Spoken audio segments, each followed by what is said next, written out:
I think the meta was really wide. I think it was wide and enabled a range of play styles, and I think almost any deck could have taken it. I mean, I've been saying it much to the mocking of the cuppers, but it feels to a degree that you can still specialize. If you have a deck that you really set your heart on and you really think has the potential, at least into some of the top decks, and you know how to pilot it through pretty much everything else, you can and will be rewarded for that degree of specialization. Welcome to Energy Potion, a Flesh and Blood podcast where we chat about trying, failing, and sometimes succeeding to play Flesh and Blood as competitively as we can. This episode was recorded in front of a live audience at an exclusive secret location. Before you smash the like, follow, or subscribe buttons, just take a moment. Do you really want your friends and connections to hear the latest hot takes and root techs before you get to play them yourself? I want to start with my cool idea. Okay. I want to start there. I have been begging to talk about my cool idea. I know that there's a Rhinar Armoury deck coming, and I've heard. And yeah, exactly. And we need to discuss other things that have happened. But locally, we've had 2 Knights of Sage. Yep. The Silver Age, the new format. Mm-hmm. Decks that cost, should we say, £10 to £30? Decks that cost £10 to £30 to put together, give or take, with lower power levels across the board, although still variable. Yeah, for the most but part. Also, like, a huge range of things to choose from. I was thinking on the way over to the secret location, there's 10 Guardians? Oh, God, yeah, there are a lot of Guardians. There's 10 Guardians that I could count. I might be missing 1 or 2, maybe, but I was like, yeah, there's 10, just 10 Guardians. There's 2 Bravos. So is there only 2?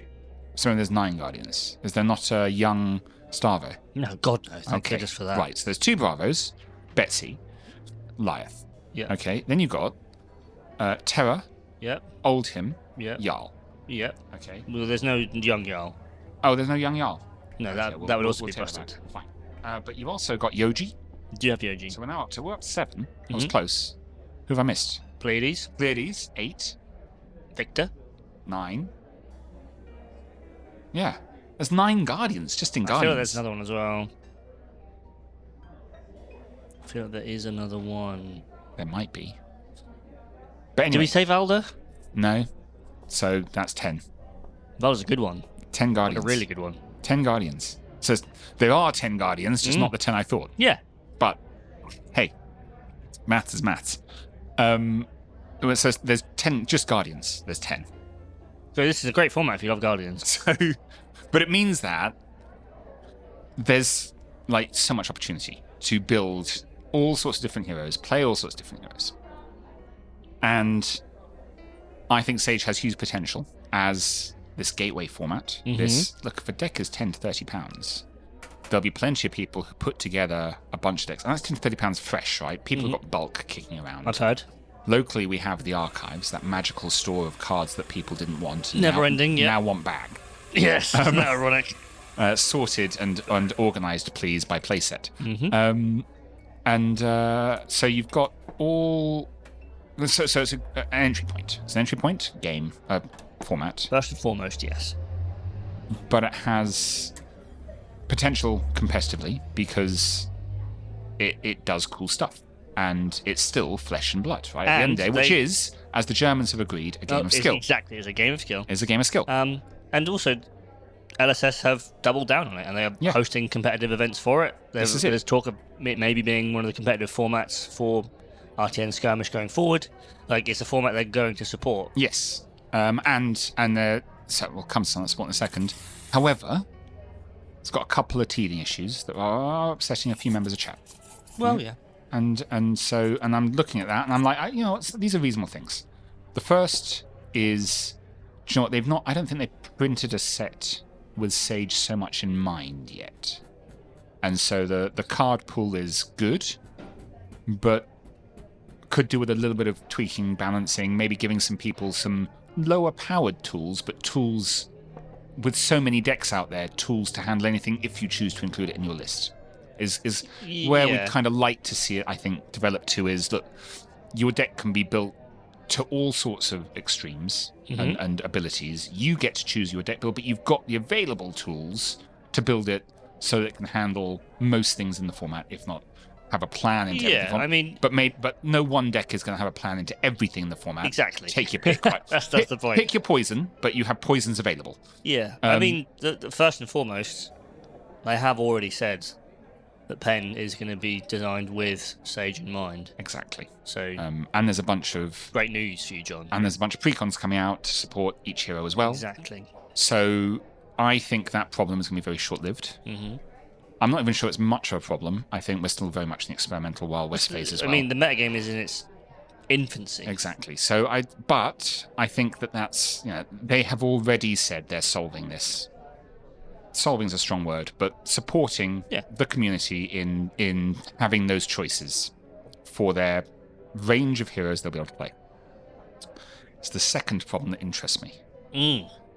And this is the problem that our guest from last week, Charlie, raised on chat, which is Sage events aren't necessarily very long in the current format. Well, no, they're not. And so at the competitive level, I can see it doing what they're doing now for Worlds. We'll get to Worlds, but you have what they've done in the past with Sealed, Limited, and Draft is you play a mix of CC and Sage as part of the event to prove that you are overall the greatest flesh and blood skilled player across all formats.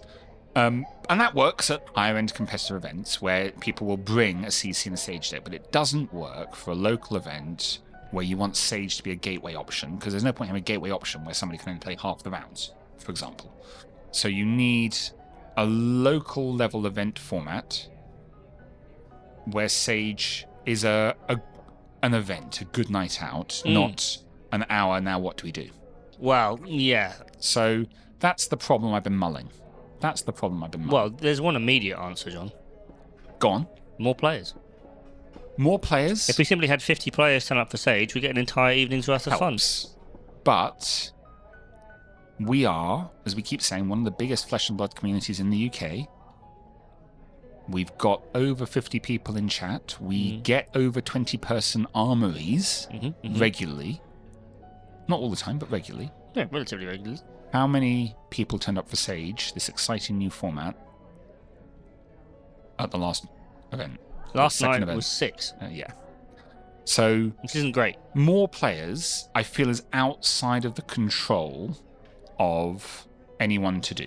It's not true. We want something we can control that makes it a good night out. And just bribe them. So we want a good night out that still lends itself to a competitive event with standings at the end. But I feel there's another piece in there, which is the social aspect. You want to actually pair into some of these, bunch of people as well. Why we go out and play our card games in person. The social aspect is very important. The social aspect is very important. So I've had an idea. Dangerous, but go on. Very dangerous. And I'll start with the downside to this idea, and maybe why it's not come to light first. Because traditional Swiss, whilst there are lots of apps out there that can help you, but traditional Swiss rounds ultimately could be done by most TOs with a pencil and paper. Most TOs could figure it out with a pencil and paper. If there's no computers available, here's how you run a Swiss tournament. For the scale we're talking here, for 6 to 30 players, right? Well, okay. Once we're getting above 10, it's a bit of work, but it's doable. Whereas my thought doesn't work like that. It would require an app in the background. Sure. It has to have an app. So, which also means that maybe how the standings turn out isn't easily understood by your average player, because there's an algorithm in the back doing the work. It's getting awfully complicated, John. Well, it is complicated, I think, but you've got to get through the complex to get to where we're going. So, sure. I think what I'd like to see from Sage local level events, this isn't for competitive format play, this is from an LGS, the kind of format that I think an LGS should be putting on for a Sage night is a rolling Swiss format using and this is where the maths comes in, using something called the Bradley-Terry algorithm to calculate standings at the end. Okay. So that actually it doesn't matter how many games an individual has played. Sure. So if you are playing Oldham and you play 4 matches that night, you still have a chance of winning compared to the 5 player who's played 7 matches that night. Total number of win match points isn't the issue here. Sure. The algorithm is working out who you beat, who they beat, and essentially predicting how you would have beaten the rest of the format. Right. This, by the way, is a piece of maths that was first proposed in the 60s. Sure. It's got legs. It's had papers written about it. There's all sorts of stuff. I pulled up the Stanford, MIT. Sure. Here's the Bradley-Terry lectures. So it's the maths behind it is fairly solid. It's like open source maths. It's been looked at. The maths is fairly solid. This works as a maths piece. And then there's the implementation piece of let's apply that to Rolling Swiss. So you finish a game, and you get paired into the next available viable pairing, someone you've not played yet. Sure. And you then play them. And then you finish a game, and you get paired into the next available viable pairing. Sure. Over the course of a 10-person event, 10-person event could last 2 to 3 hours this way. Because in theory, you could play 9 In theory, you could play 9 games. Yeah, exactly. And then there's setup time between the games, etc. So if you're a fast player, in theory, you play not a fast player, but playing a fast deck. You could, in theory, play 9 games into a 10-person format. Whereas a slower deck might play 4 games, and you play more games. There's opportunity and risk. It's not a guaranteed. Well, yeah, because if you win all 9, it's fantastic. If you win them all, it's great. If you lose a few, if you win a few, lose a few, and this is a format where we've just said no deck is going to have a full matchup spread. Well, and it's so cheap to buy into. Only you will have to win the bad matchups, Toby, but you're just so skilled you will do that. No bad matchups for Rhinar, John. Okay, we'll get back to that. So this balances out the fast decks, the slow decks, so people can play the plan they want to play. It acknowledges that actually there's never going to be the best deck and format isn't going to be the same as it is in CC, because in CC you've got decks with an 80% matchup spread, more or less, into the expected meta. Sure. The range of decks available, the cost of decks available, makes this a much, much harder meta to predict in terms of matchup spread. Like, someone's going to bring Sledge Yogi for funsies. They are. It's actually not bad. And someone will bring an Enigma, and then you'll go to an event, and all the Arachnes. There will be an all Arachnes Guardians event one day. Just by accident. Probably at DICE. Soon. Yeah. There's enough wizards now. You could have an all wizards event. For goodness sakes, but all also with different game plans, because the way that Sage sort of forces, you've got to have a more. Burns plays differently to Icelander. And Burns has her own game plans as well. Like, she'll have a range of game plans available to her in this format.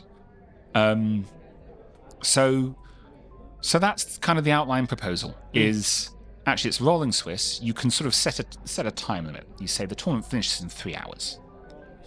It will just pay you as quickly as it can after your game to the next viable person.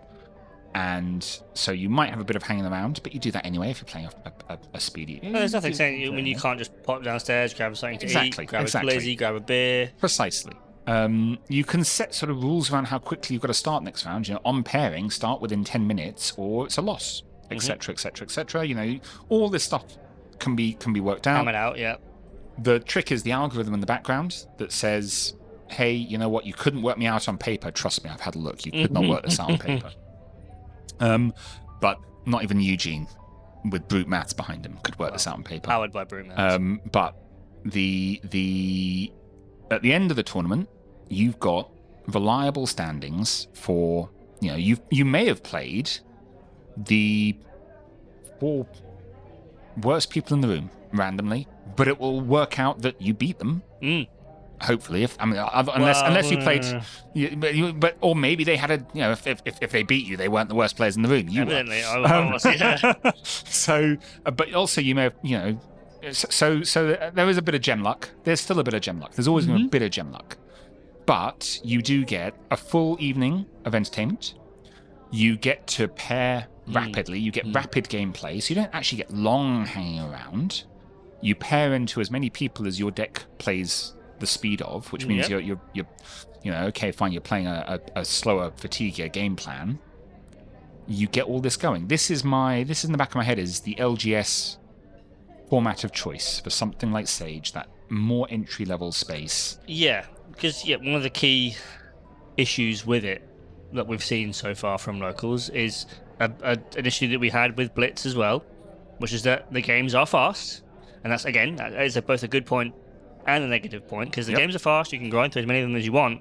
However, when you're making an evening of it, when you're finishing work, rushing home, grabbing dinner, and then going back out, maybe taking a train, taking a bus to get to your LGS to play, and then you're like, well, I get to play 3 rounds at 20 minutes each and then go home again. Yeah. And for CC, at least those 3 rounds are an hour each. Yes. Whereas for Sage, they are 20 minutes. So you're like, cool, I've sort of been out for maybe an hour and a half worth of fab.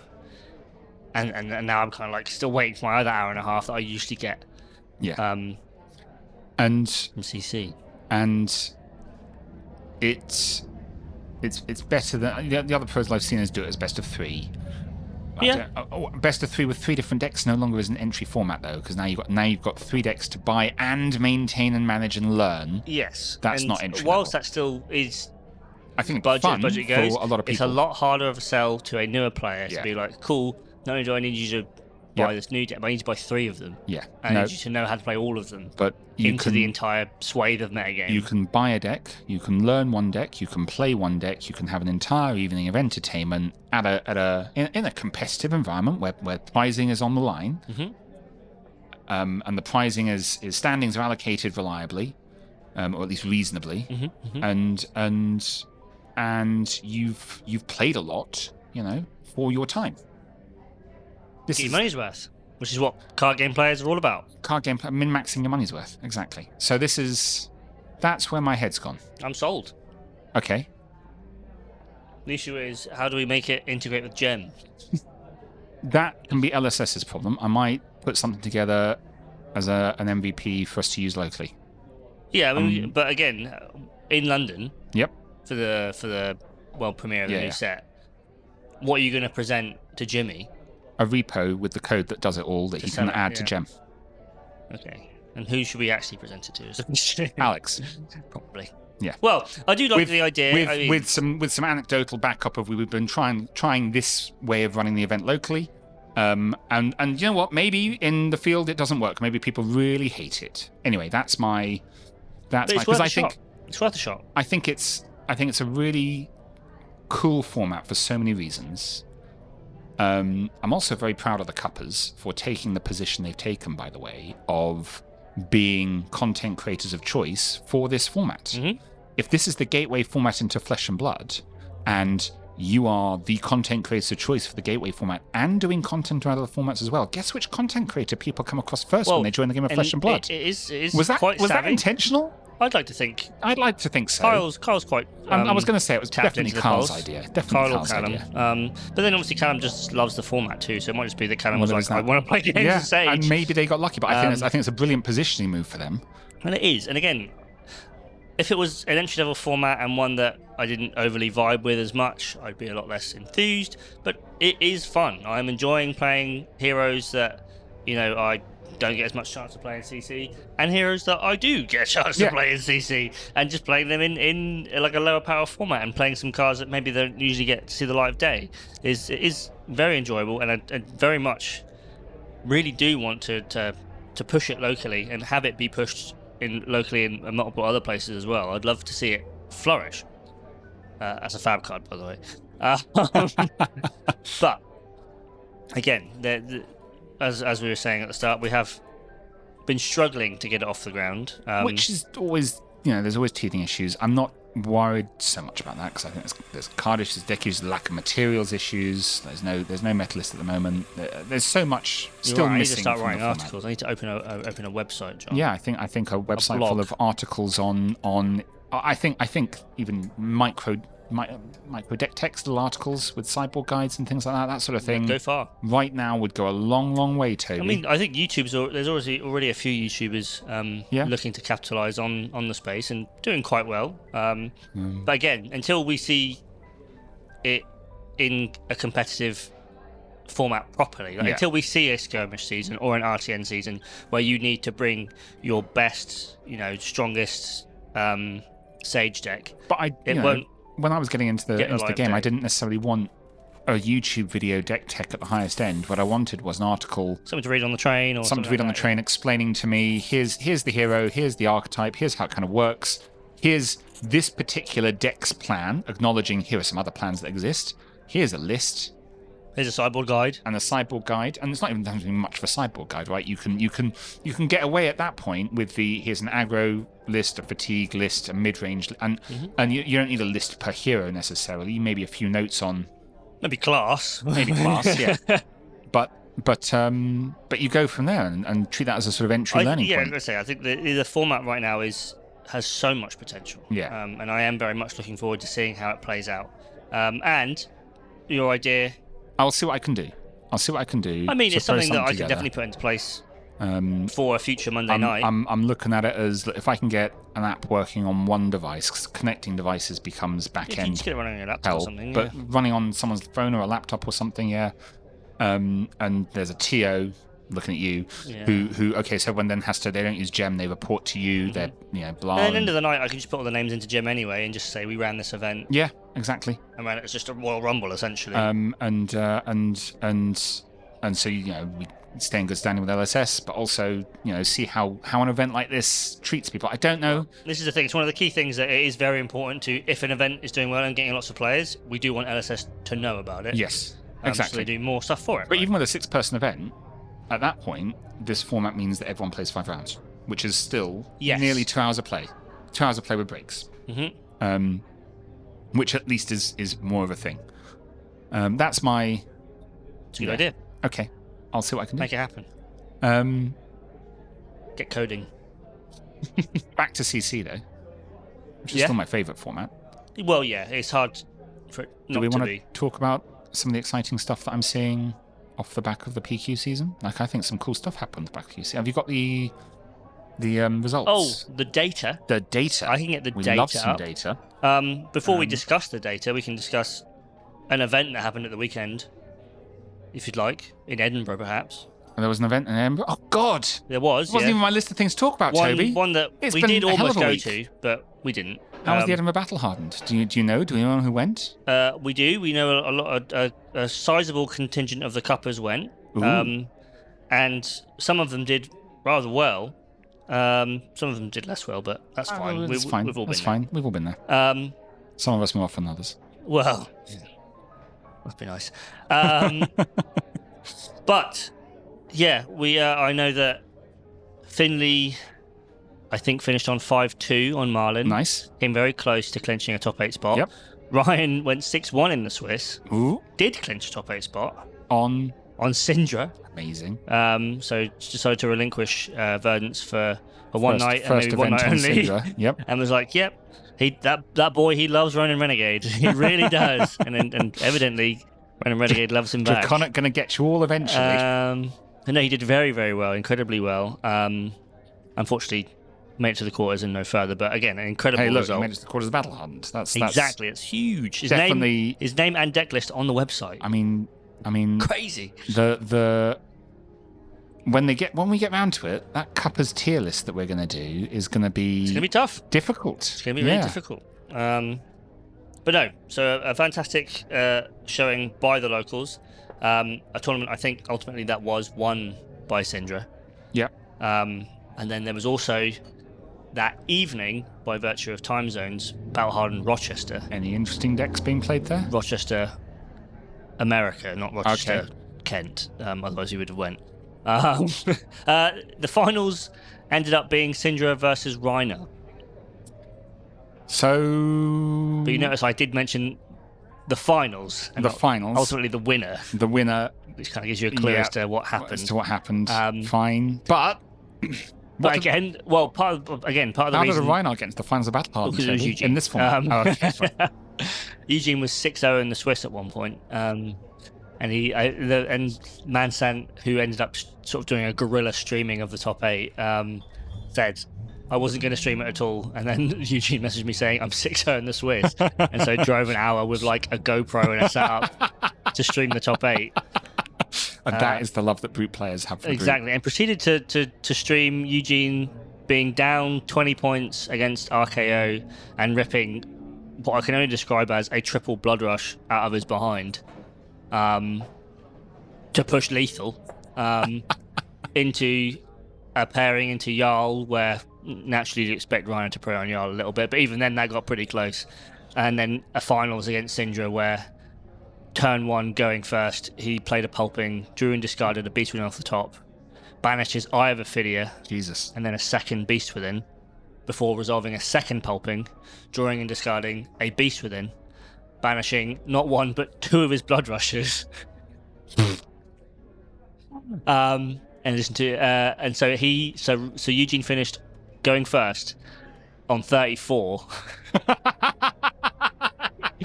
And the Syndra was on 31. And it was pretty back and forth until Eugene blocked with his Scowling on a turn to prevent the Marsh trigger, proceeded to roll Scab Skins and rolled a 1. Oh. So it could have gone... There's multiple other universes. Because my testing better. says Rhinar's really good in the Syndra. Yes. We did this a long time ago. My testing says Rhinar's really good in the Syndra. When you first started playing Syndra, yeah. I remember one of our first games that we played was me playing Rhinar and you playing Syndra. It's miserable as the Syndra player. And me being like, I can block Marsh triggers, this is great. You just block. And then I get to look at a hand and decide, we're racing now. Yeah. I've decided we're racing. Yes. Check this out. No, suddenly the Rhinar player goes no blocks and you go, it's over. Oh, sorry, 1 blocks. Scouting flashback. Yes. Yes. And then you get to go, Blood Rush, 5, 5, 8, 10. Yeah. So the hype for Rhinar is real, but for me, yeah.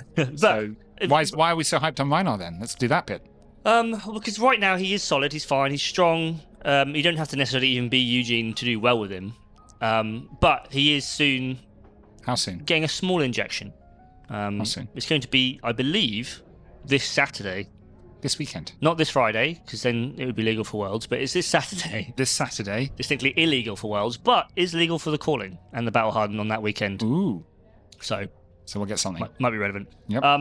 But no, for that particular build for Claws, the deck literally gets 3 new blue 6s. Excellent. In Alpha Instinct. It wants that. A card we've been asking for let me just quickly check. As long as I've known you, longer, Fab I think. is almost getting up to 6 years old. Yeah, I've been asking for it for 6 years. Okay.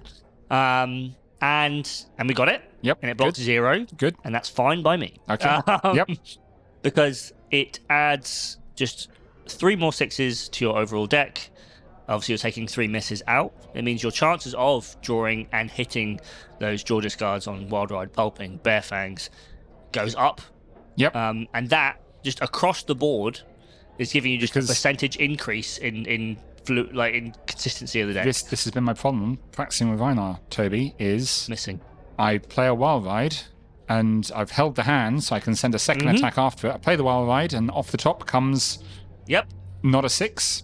And then that's the card that goes... not a 6 is discarded. It's the curse. And then I'm looking at Talishar going, what happened? Why have I not got...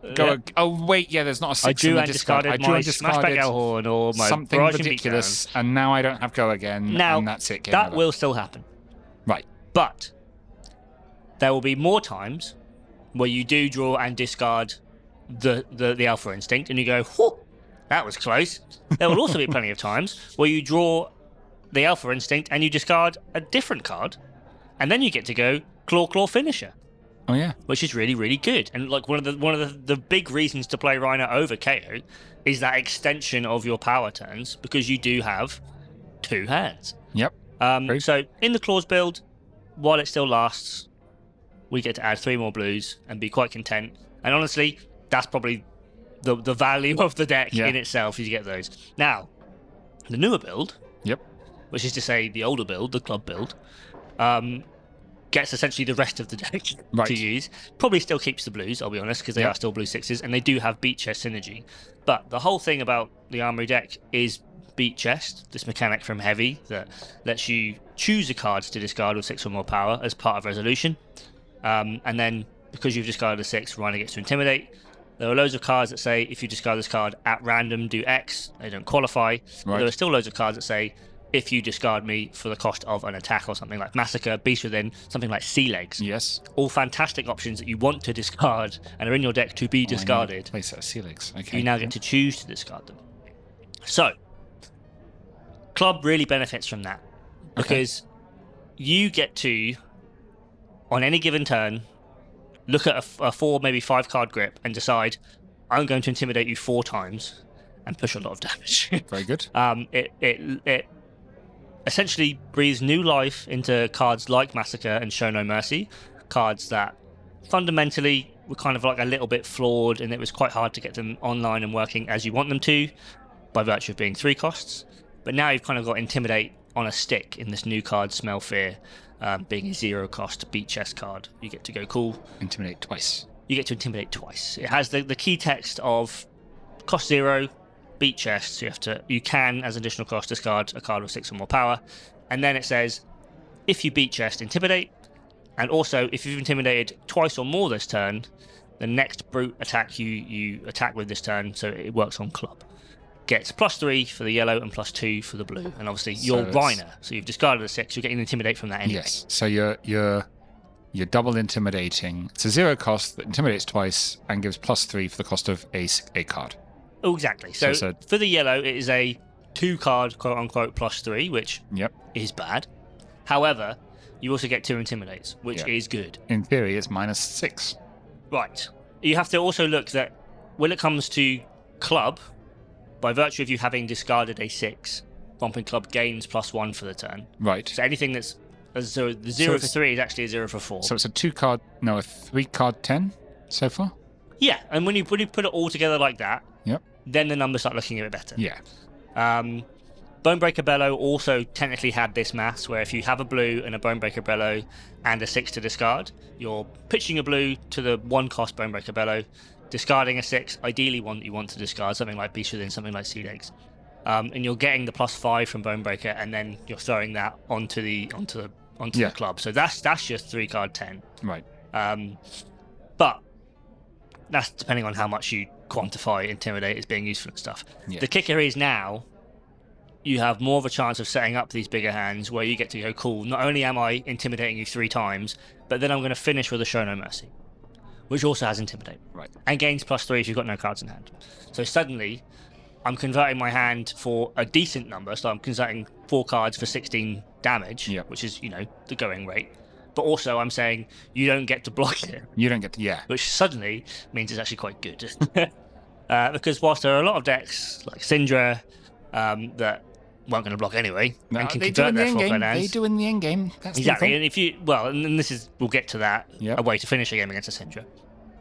There are also a lot of decks that not only want to block, but want to block with very specific cards. Yes. And if you don't give them that luxury, then suddenly a lot of their engine goes offline. Like if they haven't got Earth cards in the bin, Verdance and Florian aren't doing some of their more busted things. If Guardians don't get to choose to block with their D-Reacts or their block cards and they're left with them just sat in hand, they're not nearly as good. Yep.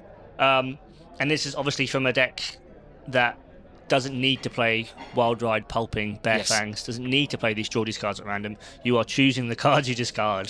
Sounds good. So you're more at mercy of obviously the cards you draw. I'd like a deck list. Can I see where do I see a deck list for this? Well, I will be very soon making the pilgrimage to the Cup of TCG headquarters. I've booked my private jet. I'll be there soon to have a few meetings and film a little bit of content with head cupper Kyle himself for the Armoury deck. I've already assembled like 5 deck lists, which I'm going to tag on into the description of that video. And then maybe when that video goes out, we can put them in the description of this podcast as well. My subscription to Cup of TCG will be well rewarded then. Good. But no, depending on when this episode comes out, that video might already be up, in theory. And if it is, we'll definitely stick the deck list in this description as well. Sounds good. I'll stick a link to the Cuppers video and they can go there. Exactly. We'll cross-pollinate. Hear the wisdom. But no, there's plenty. The thing is, because there's a lot of new cards, but also just a lot of new things you can do. I'm going to have a few ways to take him. I'm going to have a clause list. I'm going to have a beat chest club list. I'm also just going to have like a wild ride pulping club list because that's fun as hell. Okay. You know how good Vigorous Smash-Up is? It's that time of the podcast this week where I get to talk about Vigorous Smash-Up for a minute. That card's busted good. You get to block for 3. Yep. Insane already. You get to clash, and you're Rhinar, so you win. Yep. Because you win the clash, you make a Vigor token. Yep. And you know that card's on top, and it has 6 power.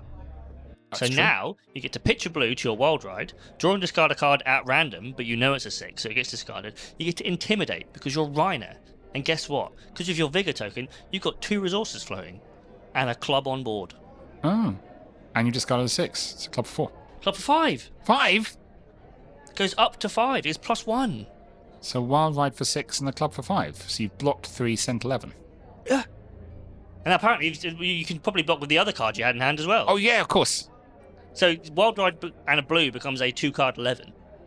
Okay, it's pretty good. It's really good, John. It's pretty good. That's Wild Ride like, and the blues. That's incredible. 2-card, What are you talking about? 11. Then another... Okay, fine. So yeah, and you get to do that quite consistently. Fine. Now, obviously, you're running the risk of drawing and discarding some of your misses, but the blue 6 is back in there. We're essentially playing the same numbers that we do in any other Rhinar list, or the Claw Rhinar list, I should say. So PQ season. We got to talk about PQ season. Sorry, I'm on a clock. Yeah, we do. We just had it. Well, we have had it. Fine. We will talk about progress season. Because I think there's something really cool about the results from the last week of PQ. Okay. What is it? Well, pull them up. I did just have them. Oh.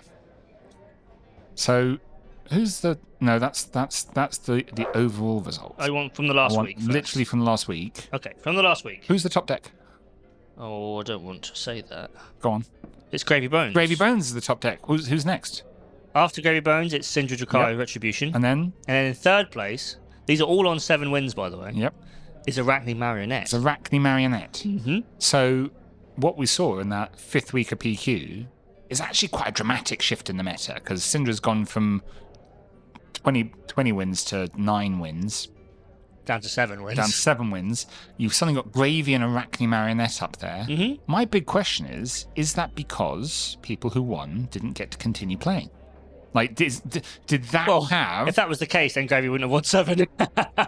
Did that have this impact on the meta? Like... It probably had a contribution. Yeah. There's a lot to be said about the reason that Gravy might have dropped off a little bit is that a lot of the Gravy players who were stronger at Gravy and winning with Gravy didn't win weeks 1 through 4. And then there's also a world where perhaps a lot of the stronger players who had won throughout the first 5 weeks, suddenly there were the Gravies that weren't able to clinch in the first 5 weeks now saw a bit of an open field for them.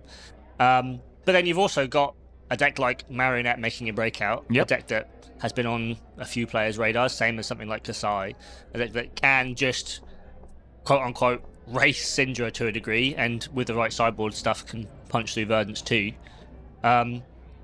Yeah, it's quite exciting. I mean, there's also a fair other list on heroes on here as well. Like just under that, Verdance is there at 6, a hero you'd expect. But then Kasai's under there. She's at 3. Florian's at 3. Ironsong Dorinthia is at 2. KO Armed and Dangerous, a deck that I still think has incredible potential to be strong and in the right hands, a real winner at 2, with Acilio and Victor. And then you've got a bunch of one-ofs in Fang, Prism, Boulder, Bolton. And if you flick the whole season, all 5 weeks... Mm-hmm. I will, I'm flicking. So, okay, Syndra and Verdance... Call me Syndra in the between them, I'm flicking. Between them, so 2 decks hold roughly a third of the meta in terms of wins. Who's this Syndra Verdance? Syndra Verdance, roughly a third of the wins are Syndra Verdance. 18% and 17%. By the way, we've had formats before where one deck has had 30% wins. So we've got now 2 very different styles of play deck that hold between them fairly evenly split 30% of the meta. So that's already good. And then there's 30 other decks with wins this season. Other heroes 30. It says right there at the bottom. Other heroes 30 got 30 wins, but if you count up all the heroes that got wins other than Syndra and Verdance, There's a total of 30. 2, If you 3, include 4, single events, 5, there's 6, 32 7, 8, heroes won one or more events. It's a trick that there's 30 other heroes on the list, but also just 30 heroes won events. 30, yeah. So 32 heroes. I've crunched the numbers. So 70% of the wins were shared between 30 different heroes, which is pretty good. Which is a hugely widespread. Well, this is the thing. Like, everyone's been like, "Oh, sold meta this, it's sold not meta solved that." at all. Well, a meta is allowed to have its strongest decks. Yep. But they're not even busted strong compared to other metas. No, they're the decks that you have to be aware of, and the decks that you have to have a plan for. But it doesn't mean you can get away with just having a plan for those two, because you will bump into any number of Gravy, KO, Florian, Acilio, Kasai, Dash, Kano, Prism, and then Huntsman, Ira, Puffin, Valda, Vincent. You could get anything. I mean, RPQ, there were... Well, it was the definition of anything. RPQ, there were 3 Verdances in top 8. I think it was 4, actually. 4 Verdances in top 8. And there were some Florians in the room. I had 3 cards in the sideboard for Earth Heroes, specifically for Earth Heroes' tech. I didn't bump into a single one on my way to top 8. Always the way, isn't it? So just I think the meta was really wide. I think it was wide and enabled a range of play styles. And I think, almost any deck could have taken it. I mean, I've been saying it much given day. Much to the mocking of the cuppers, but it feels to a degree that you can still specialize. If you have a deck that you really set your heart on and you really think has the potential, at least into some of the top decks, and you know how to pilot it through pretty much everything else, you can and will be rewarded for that degree of specialization. We've seen it, Cam did it with Puffin. I mean, Finley's run with Marlin was still pretty good. Finley, despite not being able to quite clinch a win in any of his tournaments, has had an incredible run this season. Like multiple top 8s, multiple almost top 8 at the Battle Hardened, all on this Marlin list that no one will give the time of day. Like, I mean, even though he doesn't play it particularly often, as a man who plays a lot of Warrior, Charlie winning on Kasai as well, it's proof that you can take one of these decks. Now, obviously, Kasai I would still quantify as one of the top 5 decks in the meta, but still, not one of the top 2. So the potential is there to just find the deck that you enjoy playing and make the most of it. Now, obviously, I'm saying all this so that I can justify playing Rhinar in RTN season come the new year. But Rhinar's going to be busted good. He's getting 3 new blues. He is. Or that's my just again. Thanks for filling me in on that. thanks for backing me up, John. So I'm going to edit it so I say that bit first. Nice. That's true. It's true. It's good. The power of fixing it in post. But again, the potential is there. Now, obviously, this will all be blown entirely out of the water come Worlds this weekend when we see a top 8 that is exclusively 8 Syndras and 8 Viserais. Whoa. The script says Fi. Well, yeah, if we're to believe the script writers and their plan over the last 3 years, it would be Fi in both formats that does win Worlds. And a Fi Jarl final. Maybe. Which Fi wins? Is that CC or is that in LL? Both. Right, yeah, of course. I mean, because I would love the 5-5 player and the Jarl player both making it to the finals. Surely it'd be Jarl Oldham. Oh, yeah, fair. The only reason anyone plays Jarl in CC is because they love playing Oldham. That's fair. I mean, that's another thing. I don't know how much time we've got left, John, but do you want to do a quick prediction for Worlds? What do you think's going to win? Let's do a quick prediction for Worlds. I'm going to stick to my guns. For the crowd at home? Fi. Sure. The winner of Worlds will be the person playing Fi in both formats. Okay. I think it's going to be Gravy. Gravy in LL? No. Oh, no, Gravy in CC. Gravy in CC? I think. Put it like this. I think there's going to be at least 2 Gravies in the top 8. Okay. I could also see 2 Verdants, 2 Syndras, but not all together. Yeah, I agree. There'll be some Verdants and Syndras. One of them will have 2. The other ones will have 1 each, I think. Or maybe 2 each, possibly. I also think we will see a few wild cards. I could see a Kasai. I could see a Prism. I could see 2 Prisms. I could see Prism doing really well in the CC portion. But then I could also see something really out of nowhere. Like I could see a KO do quite well as well. I mean, the script writers have declared it's Rhinar's time to shine. Well, what better way to do it than Eugene by making one hell of a tear, putting a Rhinar into top 8 at Worlds. I mean, and then going, and now he just needs to take that next step. And look, here are some new cards. The only issue I have with that is that the only player who's going to be playing Rhinar at Worlds is Eugene. I don't know what Eugene plays in LF because you can technically play Rhinar, but I really wouldn't. You can play Berserk Rhinar. I mean, I'm sure Mansant's chucked him in the LL Levia list that he'll enjoy. Yeah, you wouldn't play Levia. He's not greedy enough. But this is obviously not talking at all about the potential of LL and what could be in LL. Now Marlin's making great strides, and while Chain is on the down tick, quote unquote, I still think it's very strong. Could still again just be Starvo's time to shine. The ninjas have lost Zephyr Needles, but Zen can still do some silly stuff, as can Vi. So fundamentally, you're excited to be watching Worlds this weekend. I am. I'm very excited to be watching it. I'm going to be plopped down on Kyle's couch watching it with him for some of it for sure. And probably having live stream Cuppers watch party. I believe, yeah. I believe Excellent. the streams are already actually technically listed and ready to rumble. So pre-recorded. I'll be looking forward to my Cuppers tier list in an interval, and my there's going to be a lot of my grant money unboxing video in an interval. These Cuppers that needs to be fixed in post. The audio on that's a little bit shaky. Okay. But no, don't worry. Everyone comment where you want the rice cooker to be on the utensils tier list. Down below. Still the best piece of Cuppers content ever. Yeah, I can't wait to make my contributions to that, because let me tell you, I had some opinions on where they put. Well, the fact they'd even list coffee machine, like, surely that's the most necessary utensil. Must be wrong. Must be wrong. Well, yeah, I'm afraid I gotta go. We have to go. Yeah, I've got places to be. Yeah, no, it's got a busy flight times. to catch. Yeah, you gotta get Sheppy. Cool. Cheers. Bye. You should definitely.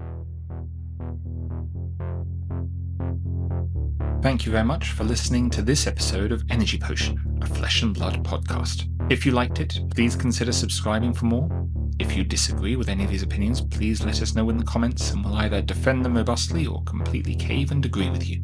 This podcast was made possible with help from the team at Le Bon 22 Productions and a special donation from the Cracked Bauble Appreciation Society and their sponsors.